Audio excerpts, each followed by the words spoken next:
स्वागत है आपका स्टडी हब में। और आज हम लोग बहुत ही इंटरेस्टिंग टॉपिक पे डिस्कस करेंगे जो कि सभी के लिए काफ़ी इम्पॉर्टेंट है, महत्वपूर्ण है और प्रत्येक नागरिक को, प्रत्येक भारतवासी को जानना चाहिए हमारे तिरंगे के इतिहास के बारे में। जैसा आपको पता है कि इस समय पूरे देश में आज़ादी का अमृत महोत्सव मनाया जा रहा है, हर घर तिरंगा अभियान चल रहा है। तो आइए जानते हैं कि इस तिरंगे का इतिहास क्या है।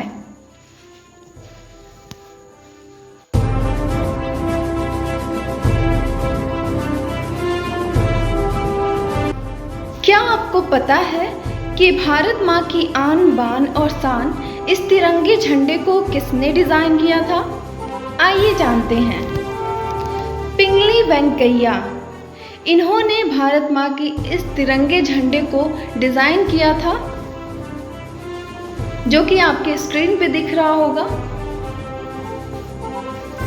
पिंगली वेंकैया भारत के राष्ट्रीय ध्वज के अभिकल्पक हैं।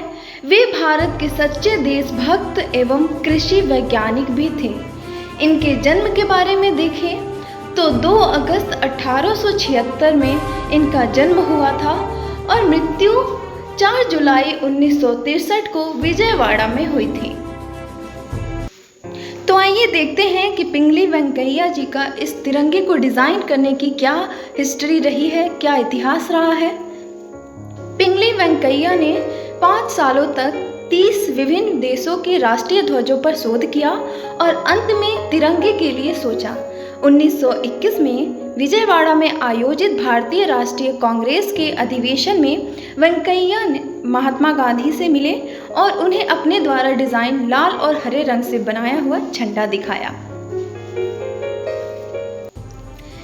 क्या आपको पता है भारत का राष्ट्रीय ध्वज पहली बार कब और कहां फहराया गया था? आइए जानते हैं। 7 अगस्त 1906 को कोलकाता के पारसी बागान चौक ग्रीन पार्क में बंगाल के विभाजन के विरोध में एक रैली का आयोजन हुआ था। यहीं पर सबसे पहली बार तिरंगा झंडा फहराया गया था। इस झंडे में 3 36 पट्टियां थीं, जिसमें लाल, पीला और हरा रंग थे। क्या आपको पता है अशोक चक्र में 24 तिल्लियां ही क्यों होती हैं? 26 भी तो हो सकती थी, 30 भी हो सकती थी। आइए जानते हैं।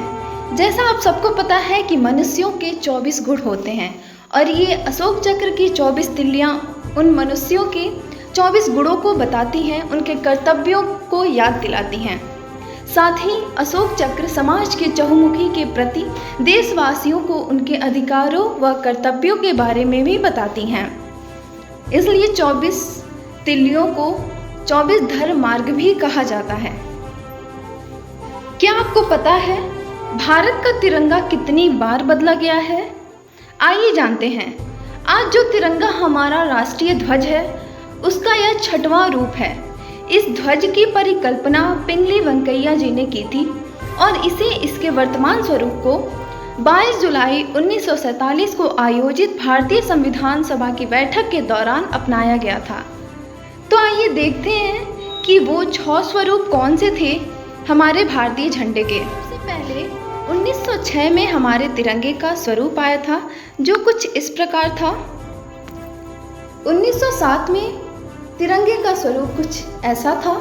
1917 में फिर आया, 1921 में, और 1931 में कुछ ऐसा था, और 1947 में फाइनल 22 जुलाई 1947 को वर्तमान में जो तिरंगा फहराया जाता है वो अपनाया गया। अब बात करते हैं उन नियम की जिसे सबको पता होनी चाहिए।